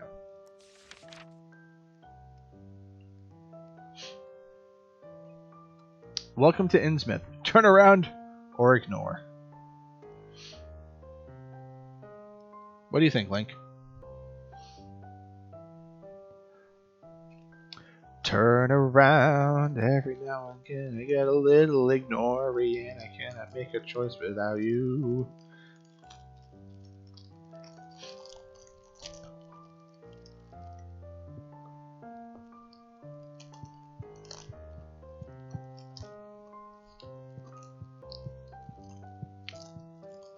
Alright, well, we got two people that says turn around. But I'm in the mindset of my wife that, well, we're already in this. But, whoa! Welcome to Innsmouth. How nice of you to visit. A small elderly woman waves at you from afar. She beams at you if you were her long-lost grandchild. Seems very different to the boys you've met so far on the bus into town. Her squealing shakes you out of your nightmarish panic. I'm kind of getting that hint now of all of the... It's like in... I want to say the Perfect Storm, but I think there's like another movie that, kind of, or piece of, art that's, it won't let you leave. It's so good to have you here. I've noticed you've taken by our local fountain. It was built in 1704 by Abdul Necrotis, favorite artist and friend of Charles Dexter. Friend of Charles Dexter Tillinghast, the founder of Innsmouth. The central figure was a present that was supposed to commemorate their travels together in Cairo. You can clearly see the Egyptian influence in Necrotis' work here and here. Alrighty. So, story time. So, this first name here, Charles Dexter Tillinghast. That is a direct reference to one of Lovecraft's stories called The Case of Charles Dexter Ward. And throughout the story, you find out that he is a legitimate son of a Tillinghast and is actually a descendant or a vessel for this other human person. I forget the name. It'll come to me eventually. I was actually just reading the story, and this guy here, that is a different name. I bet this is actually a reference to Abdul Al-Hazred, who is recurring necromancer for H.P. Lovecraft stories. And if I'm wrong, and someone would like to correct me, please do so. She points wildly in every direction. And here. But I'm sure you already noticed this yourself. You look like someone who knows his way around art, she says with a wide smile. But I'm still in shock. But it could be Hotel California. Link, what are you doing, bud? Nothing. That's what I thought. Or she beams at you. Who the hell are you? Of course. Or, sorry, who the hell are you? Or, of course. I am an art historian. So clearly she might be part of the whole tourism.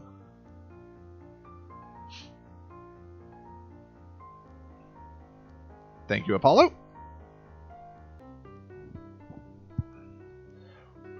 Also, I just remembered Al-Hazred, Abdul Al-Hazred, also wrote the Necronomicon.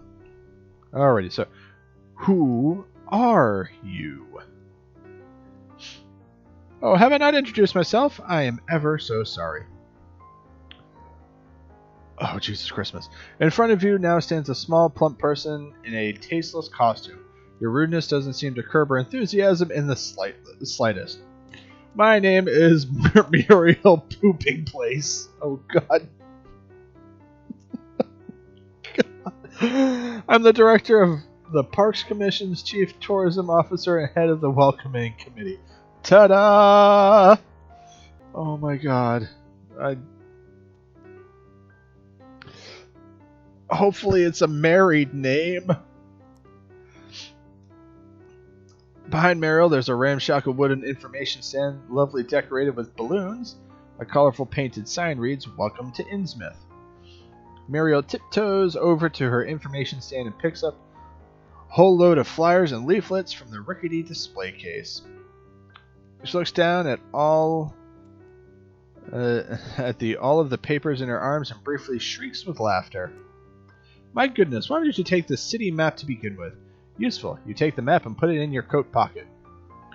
Would you like to find out more about our wonderful town, which has been awarded the East Coast Stunning Town Award for several years in a row? And would you? Actually, I'm looking for someone, or sure, why not?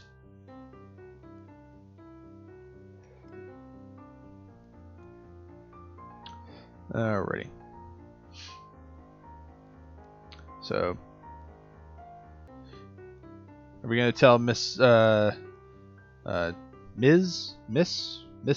Poopin' Place that we're looking for somebody? Alrighty. Actually, I'm looking for someone. Here I am. A small, plump lady starts giggling. Innsmouth welcomes you warmly. So you're looking for someone.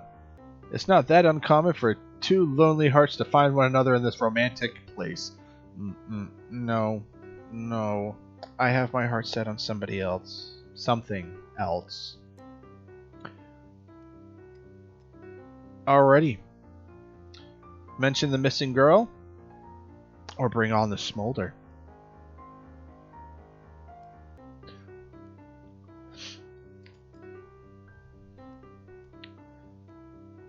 Missing girl? Alright, so we got one vote for missing girl.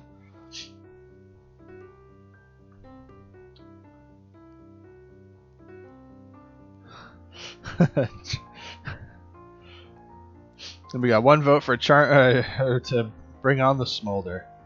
Flynn Rider.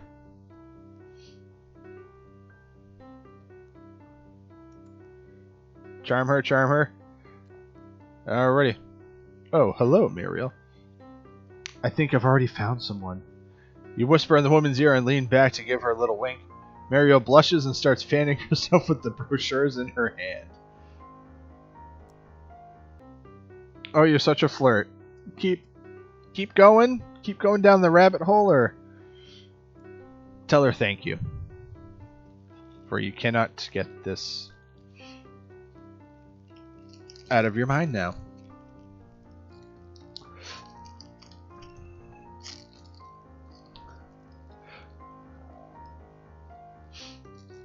Alright. I just feel like this is going to be one of those, anytime there's a romance option, I'm just going to go down the rabbit hole. Yep.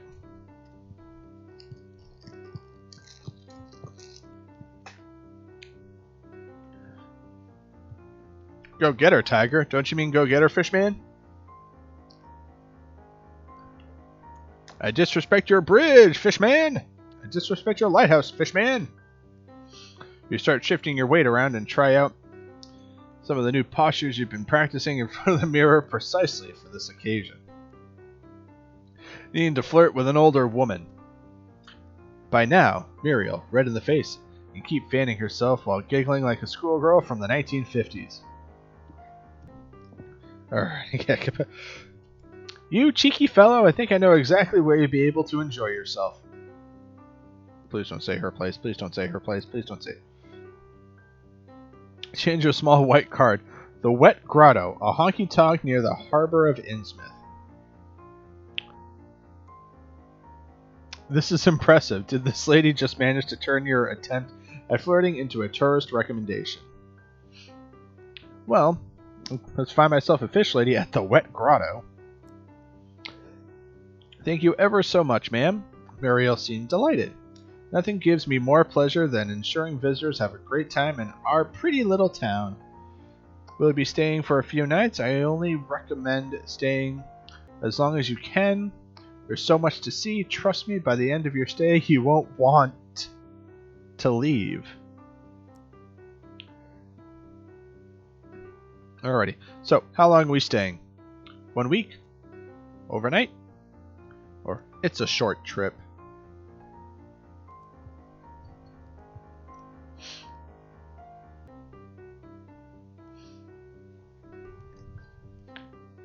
Cheers.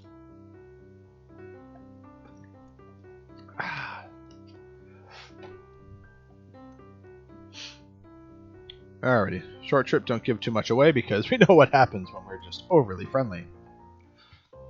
What a shame. Muriel's enthusiasm quickly faded from her eyes and she dropped her hand, which still holding the colorful flowers. I hope you find what you're looking for. Have a great time. Our eyes move past you and settle on a tourist family right behind you. Seemingly at the flick of a switch, she is back to her gleeful demeanor, bouncing over to the family and waving her brochures. You head further into town along the cobbled road in the direction of the coast. Not long ago, the sun was bright in the sky, but already the first wafts of mist are creeping into the streets. The air feels thicker and the sun can no longer penetrate the fog. Yes, those unhelpful tourists that thought, oh, it's a bit like Salem. This isn't a bit. Time to think about where you want to go. You slow down, you lean your briefcase against a wall and start pacing up and down the quiet alleyway. You've got an important choice to make right now. The city center is in the north of town. Even from afar you can see the outlines of the old and ornately decorated buildings in the main town square. Here you should find the police station, the main shopping street, and of course the town hall. It's a coastal town. Innsmouth also has a harbor. Alright, so now we're getting back to that. From your research, you found out that this is a bustling area with a dreamy beach. You expect there to be mostly tourists. According to your research, the only hotel in town, the Gilman Hotel, is located in the old town. You think about checking in. You do with freshening up and getting rid of the bus smell that still clings to your clothes. Just as you're about to set off, your heart leaps into your throat. You've forgotten your briefcase. This has never happened to you. Usually you take good care of the little you possess. Nothing I can do about this now. You'll have to wait until your return journey to find out whether someone has handed it in at the Lost and Found. Still, you could swear that the briefcase was already gone when you got off the bus. Alrighty, so we're going to go to the city center now. We're going to go to the check-in at the hotel or the harbor. Remember, last time we checked out the harbor, it got dark and then led to shenanigans, and we couldn't get into the hotel.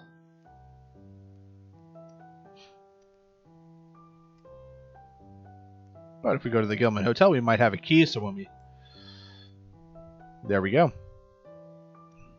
Because if we have the hotel, if we have the hotel key, then if what happened before happens again, we can get in. Alright, to the hotel! Good news, everyone! You recognize this route from afar. After a long walk, it is now before you, the full splendor, the Gilman Hotel. At least it's easy to see that it once must have been a gorgeous building. The hotel resembles an old English country estate, but in its present state. It would be suited as a setting for a very predictable film about teenagers and chainsaw killers. Or an on-set location for a English period piece. Wild and withered ivy has a firm grip on the walls and obscure the details of the richly decorated facade. A galley of gargoyles, melted into unreal shapes by acid rain and acidic pigeon droppings, line the roof. The many window panes have been neglected for years. Only a few places have a small area that's been wiped clean in order to see outside. There are 2 cars in the parking lot, a vintage car with large rust spots, and a large gray van. Large gray van! Our stoner friend! That's the kind of van you've always been warned about as a child. Inspect the cars, walk around the hotel, go towards the main entrance.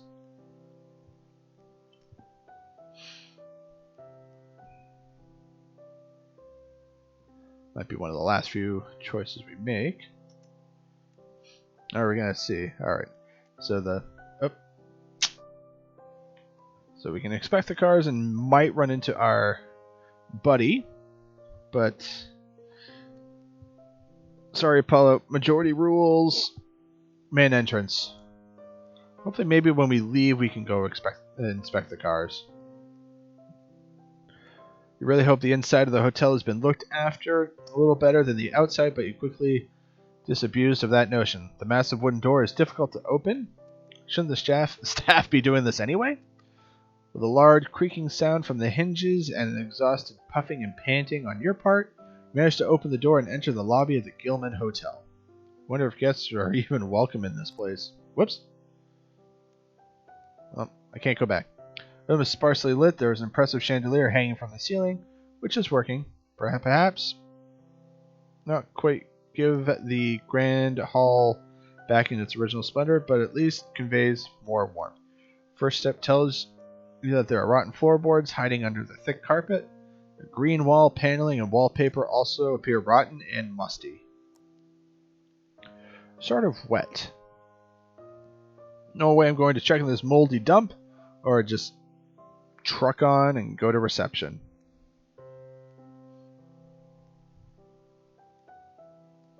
I do like the music for this. It's nice. Welcome to the Hotel California. Such a lovely place, such a lovely place. Hey! You let yourself be distracted by the questionable interior design and the associated health issues. Walk purposely towards the reception desk. A small greenish creature stands behind the counter. The loudly humming ceiling lamp above harshly illuminates his silhouette and gives his face hard edges. I thought his eyes kind of looked like, like the slits. Fishman! You can make out individual specks of dust and dandruff on his green velvet collar and crooked shoulders. Maybe this should be dimming the lights after all. The figure smiles at you, or perhaps it's more of a grin. His face unsettles you. You lean forward at an angle to get a better look at him. The corner of his mouth reach all the way up to his dried up ears. His smile looks like it's painted on. His beady eyes lie deep in the cavity of his skull, seem to stare in opposite directions. Has he even blinked yet?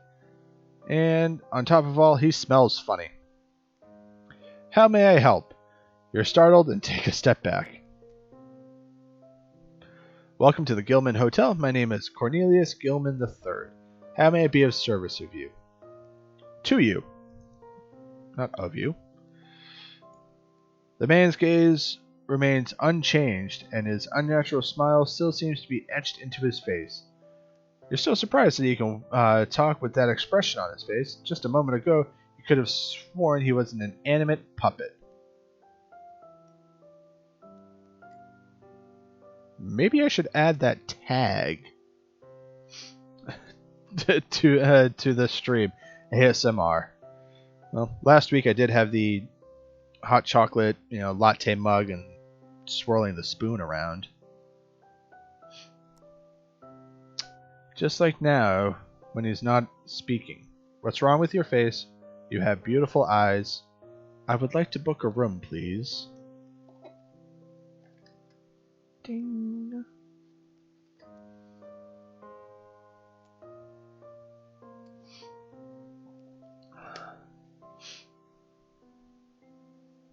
Tibetan singing bowls? Alrighty.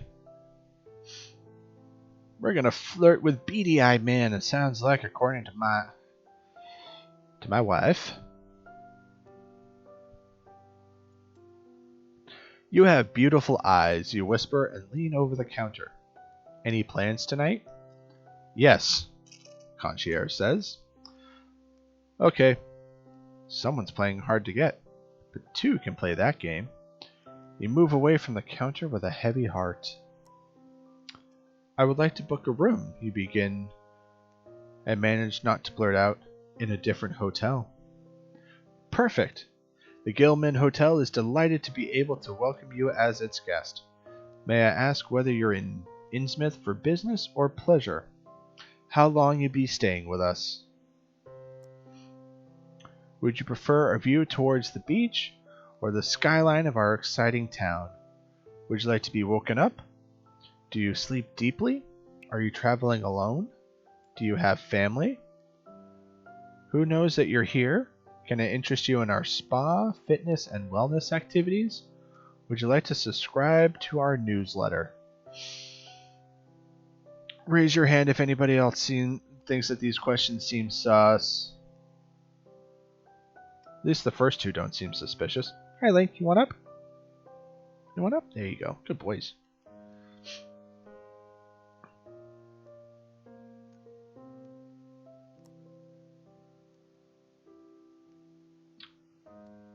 How long can you hold your breath? Funny story. I've been able to be able to breathe underwater since I was a child. Answer all the questions.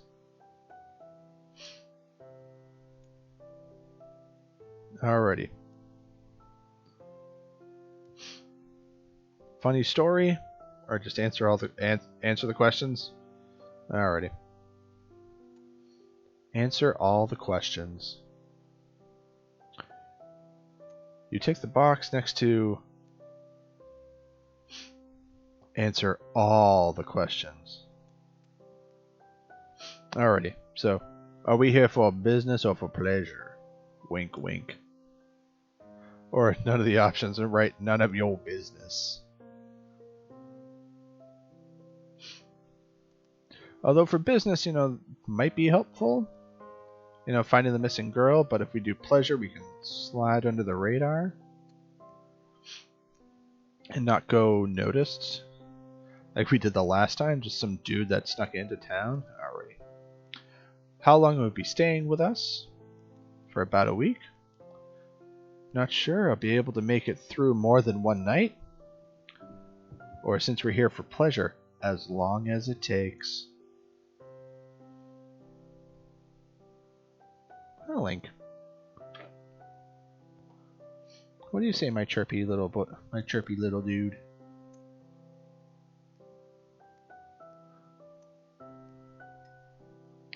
As long as needed. That's what she said?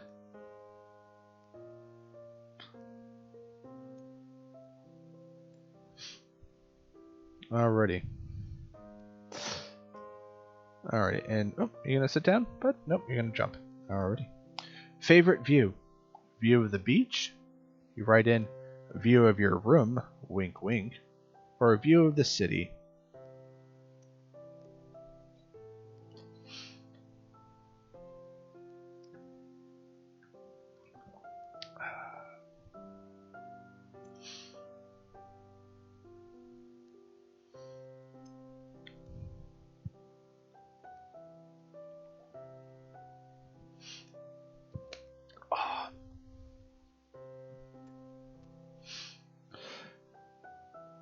So we got one for city, one for your room.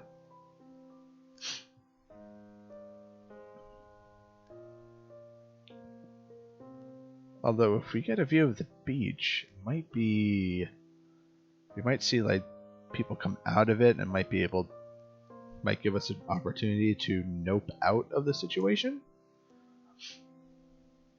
But let's see. I'm going to go with Apollo on this one and say view of the city.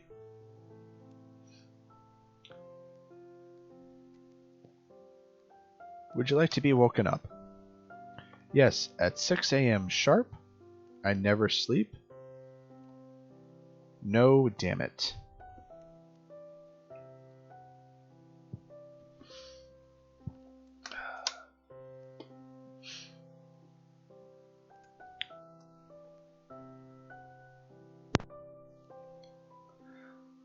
I never sleep. I am the terror that flaps in the night. Do you sleep deeply? Odd question. Okay.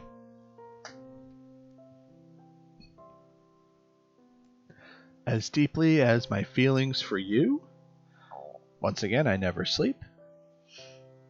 I can't be woken up that easily. Ooh, so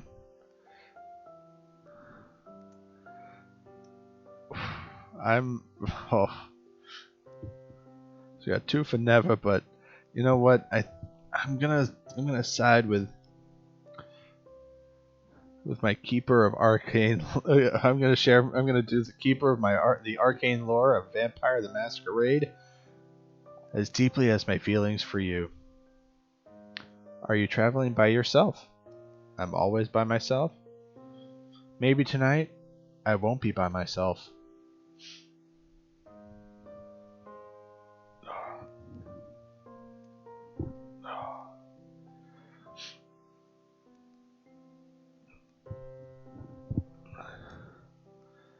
Alrighty.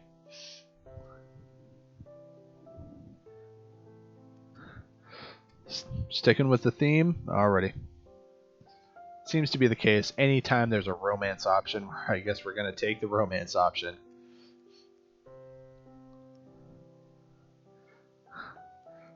Yes. Yes, totally agree. I am basically playing a bard right now. You've got legs? I like legs. Alrighty. Do you have family? My family is none of your business. I wish to start a family. I have a goldfish called Al. Not Wanda?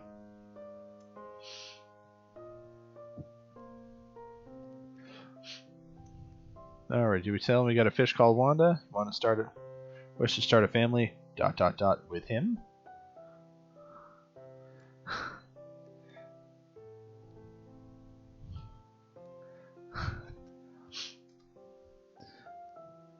My family comes from the town of Nunya. Nunya? Nunya business. Who knows that you're here? Nobody knows I'm here? Al knows. Why are you asking me all this? So I'm going to go with Apollo and Ophi on this one and do Al. Get Al. Al knows. Can I interest you in our spa, fitness, and wellness activities? Yes, please. No, damn it. Do you like going to the steam room?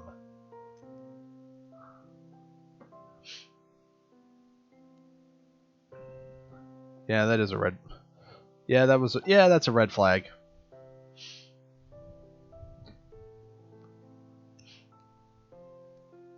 That was the last question. But now, do we want to do the spa treatment? Or do you like going to the steam room? Because this character in this playthrough likes going to the steam room.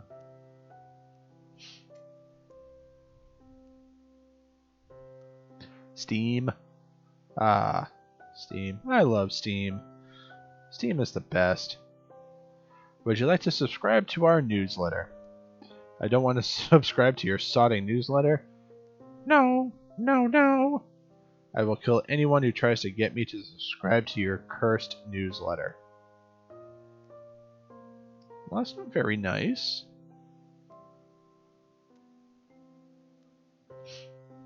I kind of want to check out the newsletter. Me personally.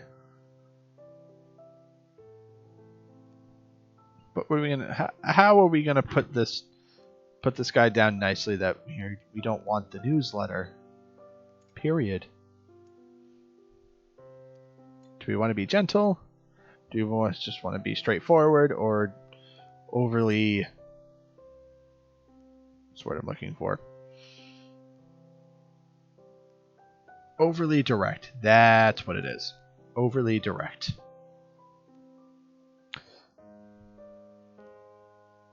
No, what? Ophi, come on. Which no? Which no are we talking about?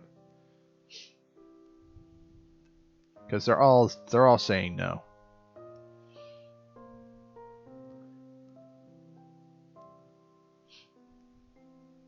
Oh no. Oh no. Oh no, no, no, no, no. Hell no. To the no, no, no. To the no, no, no. How long can you hold your breath? 30 seconds? 10 minutes? Funny story, I've been able to breathe underwater since I was a child.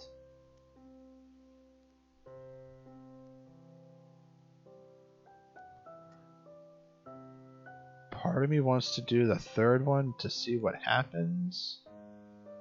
I'm pretty sure that's gonna come up again and later in the story. Last one.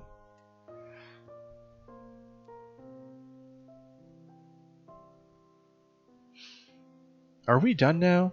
Can I go to my room? The concierge's expression did not change a tiny bit for the duration of your conversation, let alone did he blink. Thank you very much. That was all I needed to know. Now all you need to do is sign here. He tilts his strangely shaped head over to the guest register. Impatiently you sign with J. Doe. Triple X Noob Slayer 55 Triple X, or your real name.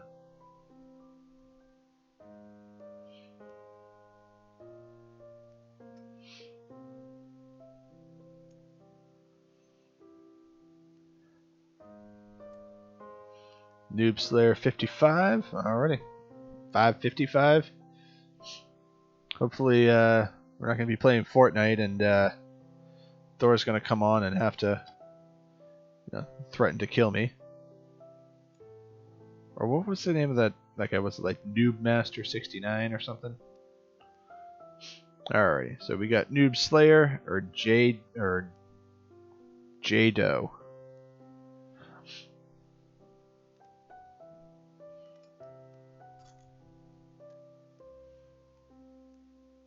Do we have a tiebreaker?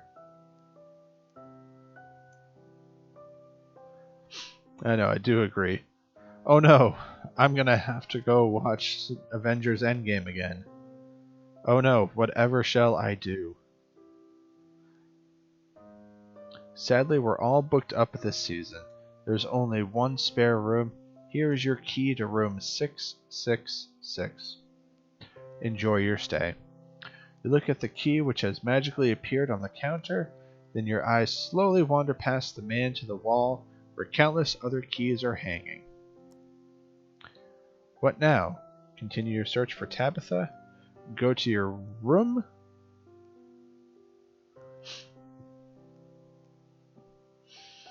I just rewatched Infinity War and Endgame. Nice. I've been actually taking time and watching the movies in, I guess, cinematic chronological order. How Captain America, Captain Marvel, then Iron Man 1, 2, Thor, Avengers. Been doing that. Luckily, Disney Plus has that, done up nicely. So slowly make my way, and it actually... Now, Paul, I gotta ask you a question on this one. Has it... You find you see the characters and you get a whole different side of the story that you feel that, kind of places it all together? How you see young Nick Fury and he, has this idea for the Avengers Initiative, and then at the end credits, it's like, ooh, he finally went through with it. Or am I just talking crazy? I could be talking crazy. Alrighty. But, are we going to continue our search for Tabitha? Are we going to go to our room or book a wellness session? Okay. I'm not that crazy.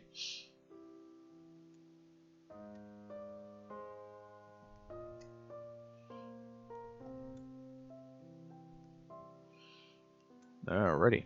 So this will probably be the last decision of the stream. And then we'll pick it up next week. Alright, we're going to continue our search for Tabitha.